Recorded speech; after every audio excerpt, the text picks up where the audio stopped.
tomorrow at the Opera del Duomo, we launch a two-day symposium on Ghiberti's so-called Gates of Paradise, which you see on the screen. And what I do this evening is give you my opening talk, although I give it to you in a somewhat different way. Tomorrow, I'll be speaking to specialists in the theme of the conference, and therefore will say fewer of the more general things that perhaps for you are helpful, and rather more of the somewhat specialized things that are the theme of the conference. Here, though, you see the title of my talk in Italian, La Porta Santa di Lorenzo Ghiberti, Lorenzo Ghiberti's Holy Door. The actual title of the conference is La Porta del Paradiso, Bibbia, Battesimo, Historia. So the door with the name that Michelangelo gave it, the Gates of Paradise, we say in English, he said La Porta del Paradiso. And then the subtitle, Bible, Baptism, and Historia. Bible because the subjects of the 10 reliefs are all biblical.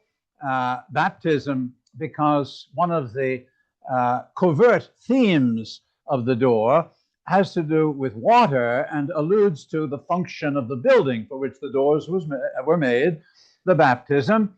And as many of you will know, until the 18th century, the baptistry, San Giovanni, in front of the cathedral, was the only church within the city walls where the sacrament of baptism was given. So all Florentines were baptized there. And that really is an important part of the story. And then the third part of the subtitle, Historia, which is an old form of the term storia, but it also has a slightly different meaning than simply a story or history. It's a term used in the 15th century to speak of important stories, stories telling which one expected to leave a deep moral and spiritual impression, stories from which later generations learn.